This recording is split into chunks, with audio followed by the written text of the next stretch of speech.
Sir, please continue breaking down your research of the globalist and the world they want to build. We understand they think they're gods and we're animals, and they engineer us like animals and lie to us, and it's people that are part of the establishment, even at lower level, get off on deceiving, get off on dumbing down, get off on weakening.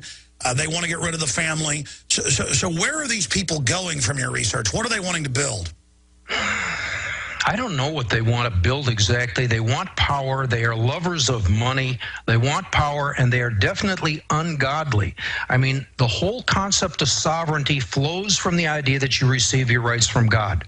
If you're an animal, you have no more rights than a chicken, a pig, or a goat, and the only thing to distinguish you from those other animals is you have firearms. They take your firearms away, and they can handle you just like the rest of the livestock. It's the only thing from their perspective that makes you dangerous. But our Declaration of Independence started out and said, we hold these truths to be self-evident, that all men are created equal, that they're endowed by their Creator with certain unalienable rights. This is the foundation for individual sovereignty. In the past, the only sovereigns prior to the Declaration were the King of England, the King of Spain, the King of Italy, and so on. Those people were kings because they had the divine right of kings. They received their rights directly from God, and all else were subjects because they did not get their rights directly from God. Now, Alfred, I called this the giant trillion-pound elephant in the room. There it is again. In all cultures, everyone had always been seen as animals, as the subcaste, as the garbage. In fact, in many ancient cultures, the elites would put animals up above humans to teach us we're trash. That's what the modern environmental movement is, not to help the environment, but to teach us to self-loathe, to not believe that we're special and made in the image of the Creator. It's all meant to make us think bad about ourselves, and now it's so alien to people to realize the globalist view when just a few hundred years ago there were no systems where people weren't basically seen as chattel. Well, the one exception, again, in England, for example, the king and the king alone was sovereign because he had the divine right of kings. When our founders came across and they said, no, wait, in the Declaration of Independence, they said, we hold these truths to be self-evident, that all men, they meant all men, including kings, were created equal, and all were endowed by their Creator with certain unalienable rights. That elevated all men to the status of sovereigns. Under those circumstances, government became our servant rather than our master. It's the reason the Supreme Court ruled in Chisholm versus Georgia, 1793. They said this was the people of the United States of America are sovereigns, plural, without subjects. It's based on this principle in the Declaration of Independence that we all the unalienable rights, in my opinion, are equivalent to the divine right of kings. We get them from God. No, they are. That's why all the legalese and bureaucracy that's outside of true common law is you are now subject to seizure. You are now a licensure. You're being licensed. As a slave, you're being given, and black slaves had to wear these, a tag around your neck with a note saying where you're allowed to go. And here are these cops thinking it's a normal system, thinking it's constitutional, thinking it's to keep everybody safe, and we're all running around with our little papers. I mean, even just 60 years ago, we knew Germany was bad. You had to have papers to travel internally in the country. Now we just accept it, and in New York City, I wanted to raise this, they arrested 9/11 truthers, not at Ground Zero, but basically anywhere in Lower Manhattan, and would arrest you if you spoke on a street corner and handed out literature. But others who were handing out pro-government, they were allowed. I mean, we're getting very far down this road. Yeah, I know. I agree. And for what it's, we've had people, I've been contacted by one man from Australia, another guy from England who's heard me talk about man or other animals relative to the drug laws. And they've researched the English drug laws and they researched the Australian drug laws, and they tell me that you find the same presumption there. The people are animals. The reason this is so important is the presumption that the people are animals laid the foundation, lies at the heart of the drug war, the war on drugs that was started by President Nixon back in 1971. It's based on the presumption that we're all just livestock. And the war on drugs laid the foundation for much of the modern police state. And the police state laid the foundation for the prison industrial complex. I've heard that 70% of people in federal pens are there on drug-related crimes. All of this is perched on a little definition of drugs that presumes the people to be animals in violation of our freedom of religion. And you've beat him in federal court. Let's talk more about that case, get into some other news and phone calls with Afred Adask right here on GCNlive.com. I'm Alex Jones. Stay with us. We are back live here, my friends, and I do want to get to Micah and Ken and Michael and many others that are patiently holding here in just a few minutes. I should add that we are seeing something really historical happening right now. Watching CNBC, listening to Bloomberg on radio, reading all their statements, we knew this was coming more than a decade ago, but we're now seeing it. And after bailout in Europe, they're not bailouts. They're government taxes paid directly to the big six private mega banks. And each time it happens, the countries get more in debt because the countries go in debt to give the money to the private central banks. That's why they don't just monetize and give it to the banks to get the money off their books that then causes inflation. But that's still a better thing than publicly raising taxes, cutting infrastructure to implode the economy, and then paying that to the banks, who are the ones you're bailing out. It's so simple, it's complex. They're the ones that engage in the fraud. You're bailing them out, but then you owe them money because you bailed them out, because they're the people that authorize your government, the euro, the dollar, you name it, to issue the currency. Now, they're openly saying the problem is the Germans won't vote for this and have had 2 elections since the bailout started, and they're about to get rid of Merkel. And I've heard them on CNBC and Bloomberg say it's terrible that there's democracy. Of course, really, it should be a republic, but the point is they're saying it's too bad the people can vote, because this is going to cause a world depression. Now, they've already maneuvered us to a world depression, but they then destroy confidence by saying the markets are down because the people aren't bailing us out. But the new third bailout isn't a bailout.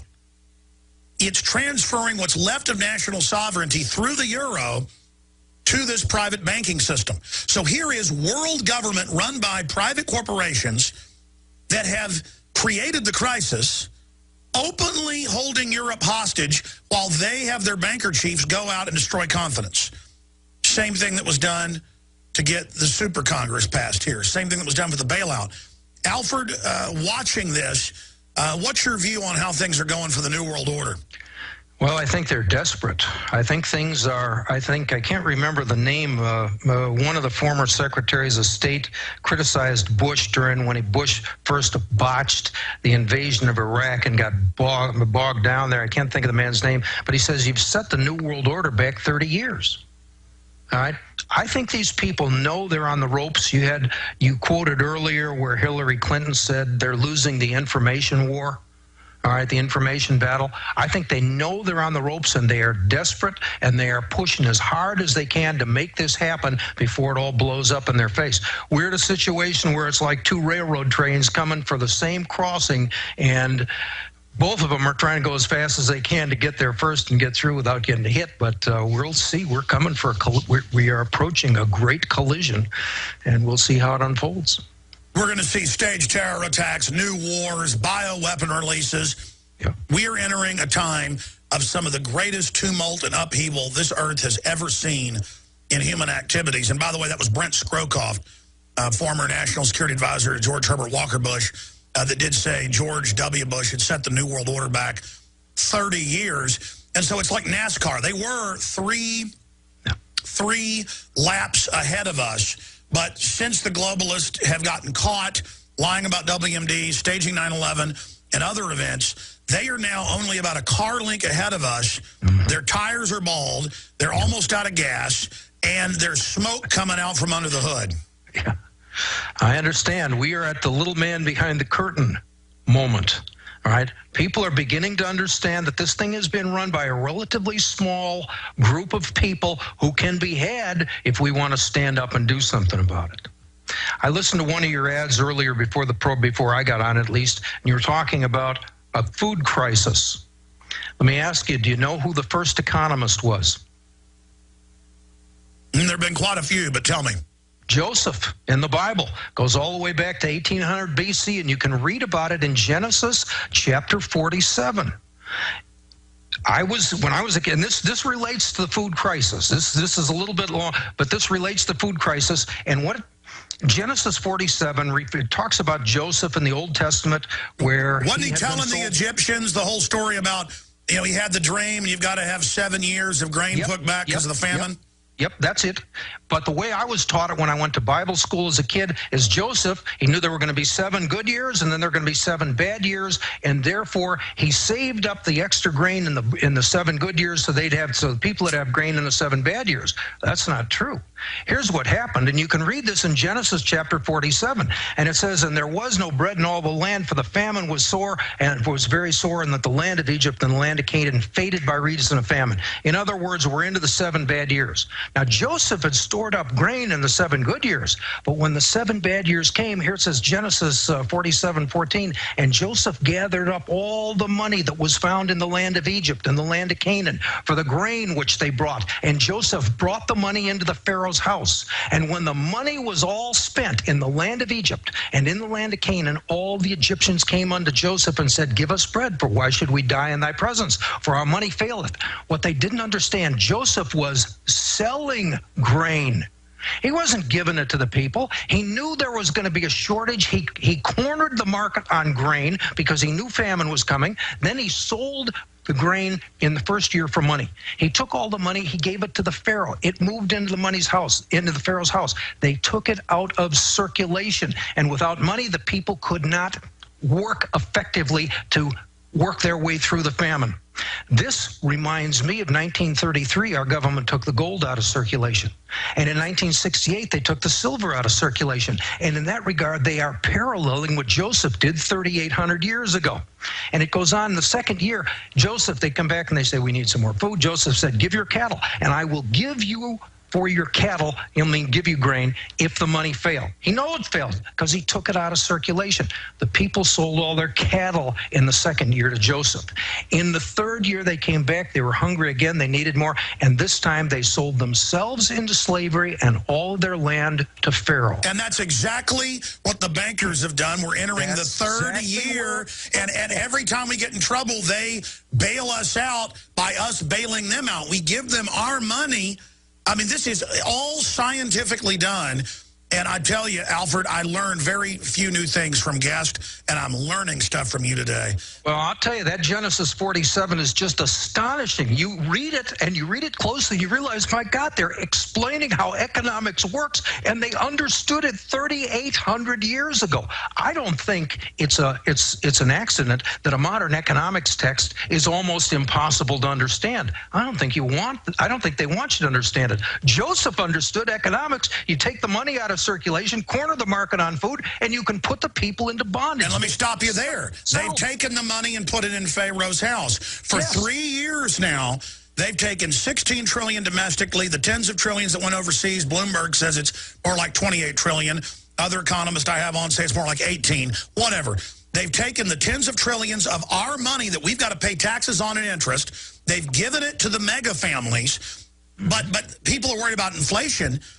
It hasn't been that bad yet because they hoarded it and did not loan it back. So they put us under great bondage of debts that's fraudulent.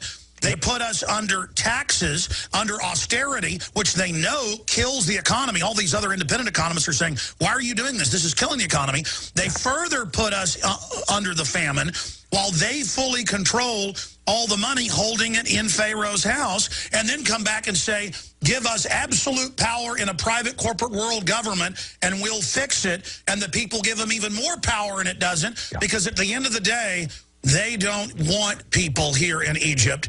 The globalists want us dead. They want the entire land. They don't want our oxen. They don't want our children. They don't want our women. They want us all wiped out and dead. New World Order, fait complete, total domination, endgame.